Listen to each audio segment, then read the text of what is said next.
오늘 우리에게 하나님의 주신 말씀은 천국이 가까워 왔느니라. 우리의 삶 속에 천국이 우리에게 있는 줄을 믿습니다. 우리가 구원의 역사 속에서 가장 위대한 사건은 하나님의 독생자 예수 그리스도가 육신을 입고 이 땅에 오신 것입니다. 그래서 우리가 믿든 안 믿든 이 땅의 주전과 주후, 예수님이 오시기 전과 예수님이 온 이후의 삶으로 이 모든 것이 바뀌어졌습니다. 우리가 역사라고 했을 때 히스토리라고 하는 말은 그의 이야기로 가득 차 있습니다. 누구의 이야기? 예수님의 이야기.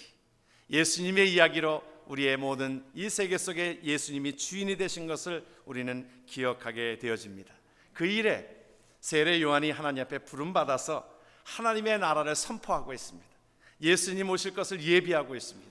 그래서 그 선포되어지고 하나님의 나라의 백성된 자에게 주님께서 여인이 난 자 중에서 제일 큰 자라. 그 말은 무슨 말이냐 하면 그 자의 모습은 선지자로서 그 모든 마지막 끝에서 많은 선지자들은 그 예언을 하고 예수님이 이 땅에 메시아가 오실 것에 대해서 말씀하셨지만은 그러나 보지는 못했어요. 그러나 세례 요한은 선지자로서 예수님이 오시는 메시아를 예언하고 그 가운데 예수님도 보시고 예수님도 만나고 예수님 앞에 함께 사역을 했던 그 삶을 여인이 낳은 자 중에 제일 큰 자라 그렇게 칭찬하고 있는 것을 우리는 보게 되어집니다. 그의 삶의 모든 초점은 예수님 하나님 나라의 초점이었어요. 그래서 3장 3절을 보게 되어지면 그는 이미 그 선지자 이사야로 말씀하신 이사야를 통해서 말씀하신 자입니다. 일러스되 광야에 외치는 자의 소리가 있어 이르되 너희는 주의 길을 준비하라 그가 오실 길을 곧게 하라 하셨느니라 그랬어요. 그의 외침 속에 그의 사명이 무엇이었습니까? 하나님의 나라 전파하는 것이었습니다. 하나님의 나라를 전파하는 것. 뭐라고 말씀하셨어요? 2절에 보니까 회개하라 천국이 가까웠느니라 하였으니 그는 선지자 이사야를 통해서 말씀하신 바를 광야에 외치는 자의 소리가 있어서 이르되 너희는 주의 길을 준비하라 그가 오실 길을 곧게 하라 하였습니다. 그러니까 세례 요한이 살았던 그 삶 속에서는 그의 삶은 무엇을 선포하는? 하나님의 나라에 나는 백성으로서 하나님의 나라의 그 삶을 선포하고 있는 것입니다. 저와 여러분들이 하나님 앞에 하나님의 나라의 백성으로 하나님의 나라를 전파하며 살아가는 은혜가 우리에게 있는 줄을 믿습니다. 우리 크게 이럴 때는 좀 아멘 하셔야 돼요. 내가 하나님의 백성인 것을 내가 알리고 하나님의 백성인 것을 내가 고백하는 거거든요.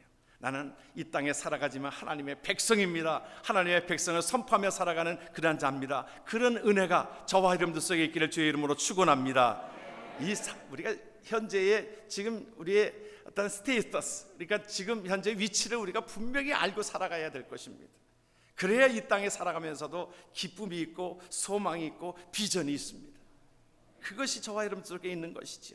오늘 우리에게 주시는 하나님의 말씀은 오늘 세례 요한을 통하여 예수 그리스도를 이 땅에 보내셔서 예수 그리스도가 우리를 더욱더 풍성케 하기 위하고 살리는 일들을 위해서 예수님을 보내셨다 말씀하고 있어요. 그러면서 우리에게 말씀해주고 있는 것이 세례 요한은 예수님이 어떤 모습으로 오신다고 그랬어요? 키질을 하는 모습으로 오신다 그랬어요. 우리가 이 말씀을 우리가 12절을 보면은 뭐라고 얘기했냐면 손에 키를 들고 자기의 타작마당을 정하게 하사 알곡은 곳간에 모아 곳간에 드리고 쭉정이는 꺼지지 않는 불에 태운다 그랬어요. 여러분 이게 참 선포적인 말씀인데요. 예수님이 이 땅에 오심으로 인해서 뭐라고 말씀하셨냐면 우리 키질 여러분들 아시잖아요. 키질은 그래도 한국 사람들의 어떤 풍습 속에서는 키질을 다 알아요. 그렇죠? 키질을 압니다. 우리 한국 사람 풍속과 이 유대인의 풍습이 좀 비슷한 것들이 많아요. 아마 이 서양 사람들 아마 키질이 뭔지 잘 모를 거예요. 또 맷돌이 뭔지 모를 거예요.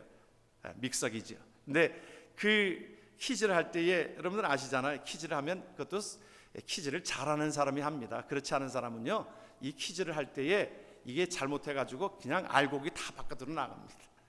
근데 키질을 잘하는 사람은요, 쫙 올렸다가 이걸 쫙 당깁니다. 그러면 알곡이 안으로 쫙 들어오고 쭉정이는 바깥으로 나가요. 그런데 오늘 키질을 통해 가지고 우리에게 말씀해 주시는 것은 이것은 알곡을 모으기 위하여 이 땅에 예수님이 오셔서 뭐라고 말씀하셨냐면 이 땅에 예수님이 이 땅에 오신 것은 우리를 구원하시기 위해서 오셨다고 그랬어요.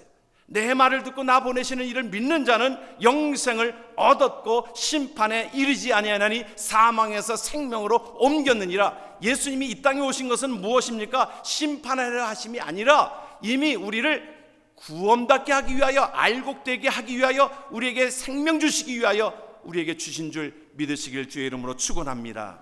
예수님이 이 땅에 오신 것이 그 일을 하는 것입니다. 가짜와 진짜를 구분한다는 것입니다. 생명 있는 자와 생명 없는 자로 구분한다는 말입니다.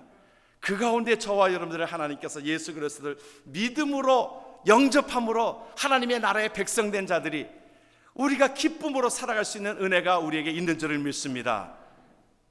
그것이 우리의 삶 속에 소망으로 나타나는 거예요. 그래서 우리가 주님께서 퀴즈를 하시는데 보면 어떤 것으로 퀴즈를 하시냐면 성경을 보게 되어지면 말씀으로 퀴즈를 하십니다. 말씀을 통해서 우리에게 퀴즈를 하셔서 우리에게 말씀을 통해서 우리가 말씀을 듣고 그 말씀에 응답하고 영접하는 자, 그 이름을 믿는 자들에겐 하나님의 자녀가 되는 권세를 우리에게 주신다라고 약속하고 계십니다. 퀴즈를 하여서 알곡을 추리시는 거예요. 알곡을 선택하시는 것입니다. 나는 길이요 진리요 생명이니 나로 말미암지 않고는 주께로 올 자가 없다 그랬어요. 그런데 이 말씀을 믿지 못하면 어떻게 되어지는 겁니까? 이 말씀을 믿지 못하면 결국에는 이 말씀대로 살지를 못하면 결국에는 엉뚱한 데 소망을 가지고 살아가는 일이에요. 그런데 하나님께서 우리에게 말씀으로 하나님 앞에 영생함을 얻은 자들에게는 하나님께서 하나님의 나라를 소망하며 살아갈 수 있는 은혜가 있기에 우리가 그 일에 목숨을 바쳐서 드리게 되어지는 거지요. 우리가 성경을 보게 되어지면 노아가 그랬습니다. 노아가 배를 질 정도로의 하나님께서 보니까 배를 지를 정도로 부한 자입니다. 그 거대한 그 배를 지으려면 상당한 재력이 필요했지요. 물론 주신 분도 하나님이시지만 하나님께서 노아를 선택하셔서 노아가 이 배를 지으라고 했을 때 노아는 그 모든 재산을 가지고 이 땅에서 편안하게 즐거워하며 그렇게 지날 수도 있었을 것입니다. 그런데 그는 하나님께서 그 말씀을 하셨을 때 사실은 쉽지 않은 결정일 것입니다. 햇빛이 쨍쨍 찌고 있는데 아니 비가 온다고 생각도 못했던 것인데 성경에 보게 되어지니까 물론 산 위에 지었다는 말은 없지만 산 위에 졌다라고 하는 것이 그것이 맞습니다. 배를 산 위에다가 짓는다라고 하는 것이 쉬운 일이 아닌데 그런데 말씀에 순종하여서 하나님의 말씀에 순종하여서 노아는 그 가운데 그 소망을 두고 하나님의 나라의 소망을 두고 하나님의 말씀에 입각하여 살았던 노아를 통하여 살리는 일들을 감당한 것입니다. 자기 혼자 살려고 한 것이 아니었어요. 많은 사람들을 살리기 위해서 그의 모든 배를 하나님께서 디자인한 배를 짓게 하였습니다. 그러나 하나님께서는 결국에는 그의 가정만이 구원함을 받게 되어지는 그런 안타까움이 사실은 있었던 것이지요. 후대의 히브리서는 노아를 뭐라고 칭찬하고 있습니까? 믿음으로 노아는 아직 보이지 않는 일에 경고하심을 받아 경외함으로 방주를 준비하여 그 집을 준비하였으니 이로 말미암아 세상을 정죄하고 믿음을 따르는 의의 상속자가 되었느니라. 여러분, 우리는 아직 보이지 않는 일이지만 우리가 분명한 것은 우리가 믿고 있는 것은 소망이라고 얘기할 때 저와 여러분들의 삶이 우리가 죽음이 끝이 아니라 하나님의 나라의 영원한 곳에 우리를 가게 하실 줄을 믿으시길 주의 이름으로 축원합니다. 믿으시지요? 여러분, 그 삶을 우리가 믿으시죠? 보이지는 않지만 영으로 그 삶을 하나님께서 확인시켜 주셔서 내 말을 듣고 나 보내시는 이를 믿는 자들 하나님께서 우리에게 영생함을 주셨으므로 우리는 하나님의 나라를 소원하며 살아갈 수 있는 은혜가 우리에게 있는 줄을 믿습니다. 이 땅을 살아가는 데 있어서 그 믿음을 붙들고 나아가는 겁니다. 믿음을 붙들고 나아갈 때 여러분, 노아가 그 홍수를 만났을 그때가 언제인지 아십니까? 누가 죽을 때예요. 성경에 보게 되어지면 무드셀라가 죽던 해입니다. 무드셀라가 969세를 살았습니다. 왜 그렇게 오래 살게 하셨을까? 하나님께서는 이 무드셀라라고 하는 이름은 그가 죽으면 심판이 온다라고 하는 이름을 가지고 있어요. 그러다 보니까 하나님께서 심판을 늦추고 계셨어요. 무드셀라가 969세를 살도록 노아가 600세 되던 해에 홍수가 일어납니다. 주님께서 우리에게 분명히 말씀해 주시는 것은 성경이 오신다고 했던 예수님은 오셨고 다시 오시마 약속하신 예수님은 분명히 우리에게 오시는 줄을 믿습니다. 우리가 죽으면 우리가 하나님 앞에 저와 여러분들의 삶이 영생함을 얻은 저와 여러분들의 삶 속에는 이미 이 땅에 하나님의 백성된 자들은 하나님께서 우리를 영원한 하나님의 나라에 거하게 하실 줄을 믿습니다. 그래서 우리를 하나님께서는 말씀을 붙들고 살아가길 원하고 있어요. 그래서 말씀으로 이 알곡을 추스리고 계십니다. 여러분, 연세대학을 설립한 사람이 누구예요? 백낙준 박사라고 하는 분입니다. 연세대학교 도서관 앞에 가면 그분의 동상이 있습니다. 그런데 이분이 정말 그 연세대학교 참 좋은 대학 아닙니까? 기독교적인 어떤 그런 기준을 가지고 세운 학교잖아요. 그런데 그 많은 자들이 그곳에 와서 또 공부하고 또 예수 그리스도에 대한 사랑을 또 체험하게 되어지고 그곳에 그 일들을 감당해야 되어졌는데, 사실은 백낙준 박사의 아버지가 뭐였냐면 무당이었습니다. 그런데 무당이었는데 전도자가 와서 그 무당에게 그렇게 얘기합니다. 그 사랑하는 마음을 가지고 그렇게 얘기합니다. 사실은 그 말을 전하는 것이 쉽지 않았을 터인데 그에게 복음을 증거합니다. 당신 무당직 하다가 나중에 지옥 가지 말고 또 자식 망할 짓 하지 말고 그 집 그만두고 예수 믿고 천당 가라고. 사실은 쉽지 않은 이야기였을 거예요. 여러분, 우리가 어떠한 일에 무당에게 이렇게 복음을 증거한다는 것이 쉽지 않았을 것입니다.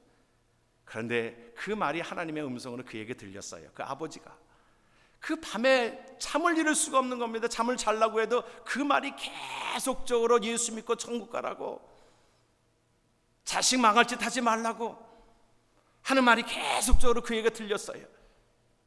결국에는 아버지가 예수 믿게 됩니다. 그러면서 아들을 신앙 안에서 키워내요. 결국에는 그 생명된 자로 인하여 많은 사람들을 살리는 일들을 감당하지 않습니까? 사랑하는 성도 여러분, 우리 생활하는데 우리가 때로는 다 이루지 못한 것도 많이 있습니다. 우리가 이민 생활하면서도 우리가 때로는 힘들고 모든 시간들 통해서 우리가 자꾸 비교하게 되어지니까 우리가 다 이루지 못한 것 같아요. 다른 사람들은 다 출세한 것 같은데, 성공한 것 같은데, 사실은 성공이라고 하는 개념이요, 돈 가진 사람들에게 우리가 그럽니다. 저 사람 성공했어, 이민생활 성공했어. 그에게 물어보십시오. 성공했는가? 그러지 않아요. 다 힘든 부분들이 있어요. 다 그 가운데 힘든 부분들을 다 가지고 있습니다. 여러분, 기업하는 사람들이 돈이 엄청나게 많지요. 우리가 상상할 정도로 못할 정도로 엄청나게 많습니다. 우리 롯데 일가가 서로 싸우는 것을 보면 그 재산의 규모는 엄청납니다. 그가 그 경영진에 참여하지 않아도. 그런데 한도 끝도 없는 거예요. 성공했냐고 물어보면 아니요, 아직도. 록펠러가 그랬잖아요. 얼마를 벌어야 만족하시겠습니까? 그러니까 그가 유명한 말을 조금만 더. 여러분, 성공했다라고 하는 개념이 모든 사람들이 다 물어보면 그렇지 않습니다. 저 정도면 성공한 사람이야. 그 사람은 그 재계의 순위에 10위 안에 들려고 하고요. 그러야 또 때로는 대통령을 만나기도 하고, 그러니까 또 그것을 가지고 서로 다투고. 대통령을 했다고 만족합니까? 또한 자녀가 다 잘 되었다고 만족합니까? 여러분, 잘 되는 것은 좋지요, 물론. 그러나 다 이루지 못했어도, 저와 여러분들 속에 때로는 다 이루지 못했어도 후회가 많고, 우리가 때로는 그때 그랬으면, 그곳을 내가 잘 선택했으면. 어떤 사람은 이민 와가지고 그때 집을 안 팔고 그냥 왔으면 그 집이 지금은 꽤 올라서 내가 이렇게 고생 안 해도 되는데. 많은 분들이 그런 얘기해요. 여기 와서 집 팔고 와가지고 고생해서 돈을 좀 모았는데 한국에 가서 보니까 그 집값이, 판 집값이 내가 지금 번 돈보다 집이 더 올라와 있는 거예요. 한국 집값이 엄청나게 비싸잖아요. 우리가 후회되는 삶이 많을 수 있겠습니다. 경제적인 것들 또한 때로는 뭐가 하는 일들이, 그러나 여러분, 그것은 다 거기서 거기입니다. 많은 사람들이, 나이 든 사람들이 하는 얘기 다 평준화가 온다는 거 아니에요? 이쁜 얼굴도 다 조금 지나면 거기서 거기 아니겠어요? 별로 동의하지 않으신데 그래서 나는 뭐 나이가 많아도 이쁘다라고 생각할지 모르는데요. 저도 이제 나이가 들면 이 젊었을 때는 참 그 아내에 대한 사람을 선택하려고 조금 이쁘다 그런데 지나고 보니까요, 젊은 사람은 다 이뻐요. 지금 보니까 우리가 그렇죠. 그리고 또 나이가 들면 뭐 다 거기서 거기에요. 죄송합니다만은 다 비슷비슷해요. 다 화장빨로 다 메꾸고 그런다고 하잖아요. 다 비슷비슷합니다. 건강에 평준화가 온다고 그러잖아요. 다 나이가 들면 다 어디 하나씩 다 사실은 어찌 죄송한 얘기지만 하나씩 다 망가져요. 다 장애인이 되는 거예요. 장애인이나 온전한 사람이나 시간이 지나면 다 비슷비슷해져 갑니다. 있는 자나 없는 자나 80자나 먹어서 지나게 되면 있는 자나 없는 자나 먹는 건 똑같아요. 먹는 건 똑같아요. 그래요, 여러분.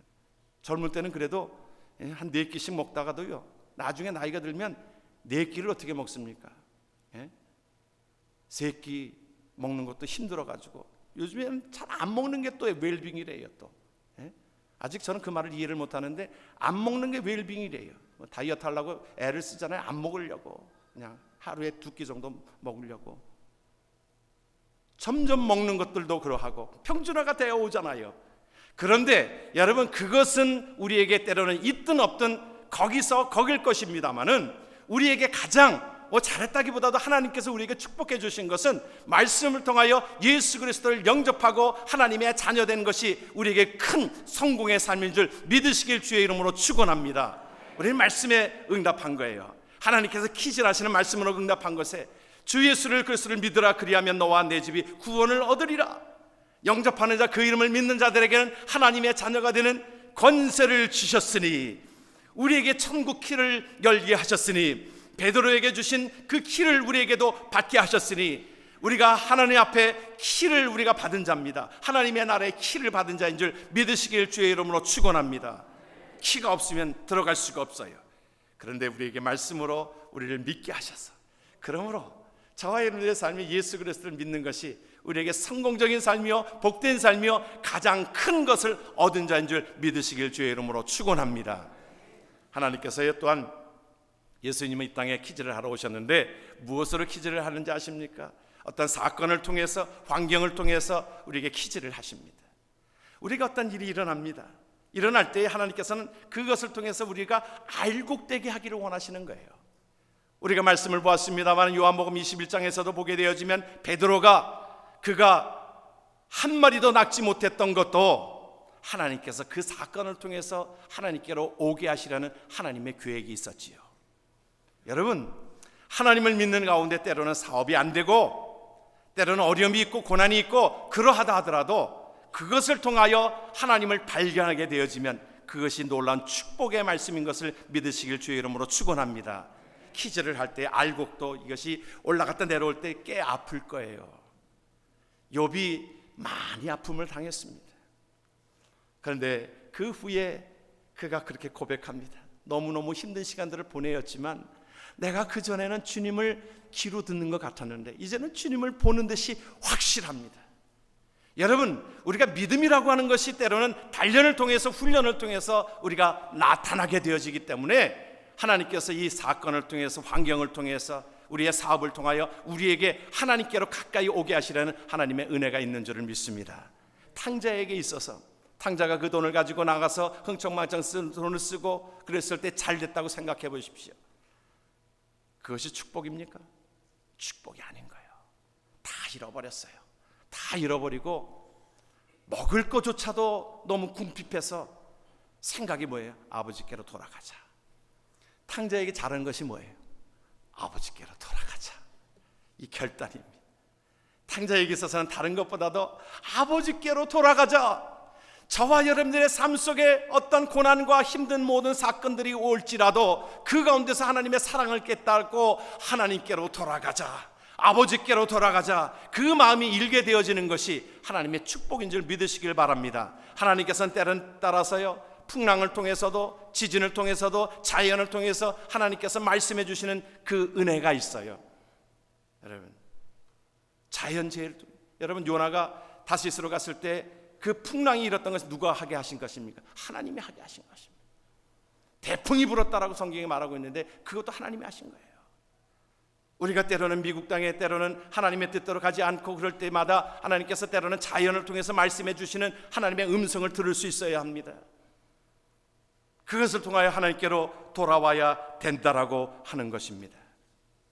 그러므로 하나님 앞에 귀한 말씀과 사건과 환경을 통하여 우리에게 퀴즈를 하시는 그 은혜 가운데 때로는 나에게 일어나는 현상들이 있을 수 있을 거예요. 여러분, 다 저마다 환경 속에 다 좋은 일만 있지 않습니다. 퀴즈를 할 때 높이 올라갔다 내려오면서 꽤 아플 거예요. 왜 하나님 나에게 이런 고통을 주시는 겁니까? 왜 이렇게 힘듭니까? 왜 why me? 왜 접니까? 주님께서 우리에게 말씀합니다. 알곡되게 하시려고 그러는 거야. 알곡 모으고 있는 중이야. 저와 여러분들이 하나님 앞에 알곡으로 날마다 하나님 앞에 가까이 오기를 주의 이름으로 축원합니다. 하나님이 또한 무엇으로 말씀하십니까? 예수 제 이름으로 퀴즈를 하십니다. 마태복음 25장을 보게 되어지면 그곳에 마태복음 마지막에 그렇게 말씀합니다. 한번 말씀을 보지요. 모든 민족을 그 앞에 모으고 각각 구분하기를 목자가 양과 염소를 구분하는 것 같이 하여 양은 그 오른편에 염소는 왼편에 두리라. 양은 뭐고 염소는 뭡니까? 양은 양쪽의 오른편은 알곡이요, 염소 쪽에 있는 것은 쭉정이요. 우리의 인생 가운데 열심히 살았다라고 하지만 예수 안에 거하지 않는 삶은 우리에게 말씀해 주시는 것은 쭉정이요. 쭉정이는 어떻게 합니까? 곳간에 둡니까? 쭉정이는 그것은 태워버립니다. 오른쪽에 그 양은 알곡은 천국 곳간에 들이게 되어진다는 사실입니다. 우리는 분명히 믿고 있습니다. 주님의 재림을 우리는 믿고 있습니다. 예수님께서 오신다라고 약속하신 분 예수님이 오셨습니다. 다시 오신다라고 말씀하셨습니다. 너희는 염려하지 말라. 하나님을 믿으니 또 나를 믿으라. 내 아버지 집에 거할 것이 많도다. 하나님이 약속하신 것입니다. 여러분, 주님이 오실 때 여러분 기뻐 맞이할 준비가 되어져 있으십니까? 멀리 남편이 출장을 갔는데 그 남편을 기대하고 기다립니까? 여러분, 그런 자는 믿음으로 준비한 다섯 처녀, 슬기로운 다섯 처녀를 얘기할 때에 여러분 남편을 기다리는 것처럼. 그런데 못된 짓 하고 있다고 해서 못된 짓 하고 있으면 남편이 오는 것 기다리겠어요? 오래전에 70년도에 80년도에 한국에 한참 근로자들이 중동 쪽에 가서 사우디아라비아 그쪽에 가서 그 노무자로 일을 했습니다. 한국이 참 그때 어려울 때 아닙니까? 70년대 후반과 80년대에 극히 어려울 때 중동의 그 뜨거운 볕에 가서 그들은 열심히 일을 했습니다. 한국에서 받지 못할 월급 그 몇 배로 그곳에 노무자로 일을 하면서 받았어요. 그 땡볕에서 일을 하니까. 그리고 꼬박꼬박 돈을 붙여주었어요. 그런데 한국에 있는 그 주부가 결국에는 또박또박 돈을 붙여주고 그러니까 돈을 받았으면서 결국에는 이제 좀 외롭고 힘들고 그러니까 어떻게 했어요? 결국엔 친구들이랑 어떻게 한번 캬바레인가 그런 데를 가보기 시작한 겁니다. 그때만 해도 캬바레라는 것이 있었어요. 그래서 주부들을 대상으로 주부들이 가가지고 춤추다가 누구에게 걸려듭니까? 제비에게 걸려듭니다. 제비. 예. 그 남편 음성 제대로 듣지 못하다가 제비가 딱 나타나가지고 귀 속에다 대고 제비 한 마리 키우시지요. 예. 제비 한 마리 키우다가 결국엔 그 제비한테 결국에는 잘못돼가지고 가정이 파탄나고, 그러니까 남편 돌아오는 것이 두려운 거예요. 그래가지고 어떤 사람은 뭐 그 김을 보내면서 거기다가 독약을 타서 보냈느니 그런 얘기까지 있어요. 여러분, 한국의 현실 가운데 아픈 현실들이지요. 왜 그래요? 자기가 그 남편을 기다리는 그 마음 자세가 되어 있지 못하니까 남편이 오는 것이 두려운 것입니다. 여러분, 저와 여러분들의 삶 속에 우리가 주님을 고대하는 것이 하나님 나라의 백성으로서 내가 이 땅 속에 하나님의 귀한 신부로서 하나님의 일들을 감당합니다. 그러면 주님이 오시는 것을, 오늘 저녁이라도 주님이 오시는 것에 기쁨이 있습니다. 하나님의 나라에 소망을 두는 자는 그 가운데서 주님이 오는 것을 기쁨으로 맞이합니다. 주여 어서 오시옵소서. 우리의 죽음도 불사하지 않습니다. 죽음도 두려워하지 않습니다. 죽음이 온다라고 하는 것은 주님을 만날 준비가 되어져 있다는 것입니다. 사도 바울은 그랬어요. 이제 내가 달려갈 길을 다 마치고, 다시 말하면 디모데후서에서 말씀해주고 있는 자기가 이제 죽음의 때를 맞이한 것입니다. 이제 그 죽음의 때를 맞이하면서 그가 고백한 것이 주님 기다립니다. 어서 오시옵소서. 내가 이제 주 앞에 서는 날 의의 면류관으로 나에게 주실 것을 사모합니다. 주여. 하나님 앞에 그러한 자로 나아가길 주의 이름으로 축원합니다. 여러분, 믿음의 선배들은 그 어려움과 환난과 그 가운데서도 하나님의 일들을 묵묵히 감당하고, 하나님 저 귀한 일들을 감당했어요. 하나님 기뻐하신 일들을 감당했어요. 하나님이 좋아하시는 일들, 생명 살리는 일들, 하나님의 나라 확장하는 일들을 위해서 내가 하나님 앞에 기도하고 하나님 앞에 그렇게 삶을 헌신적으로 살았어요. 여러분, 우리가 무엇을 기다린다고 그랬어요? 우리는 하나님의 나라의 상급을 기다리는 자들입니다. 그러는 자들이기에 하나님의 나라를 바라보고 온전하게 나아가는 가운데 저와 여러분들 속에 우리에게 분명한 재림의 신앙이 우리에게 있는 줄을 믿습니다. 주 예수님은 우리에게 알곡을 고르기 위해서 퀴즈를 하십니다. 말씀의 퀴즈를, 또한 사건과 환경을 통해서 재림의 신앙을 통하여 우리가 하나님 앞에 온전케 되어서 알곡이 되어지기를 원하는 귀한 은혜가 있으므로 우리의 고백이 주 예수여 어서 오시옵소서. 고백되어진 그 고백이 저와 여러분들의 고백이 되어지는 알곡된 성도가 되어지기를 주의 이름으로 축원합니다.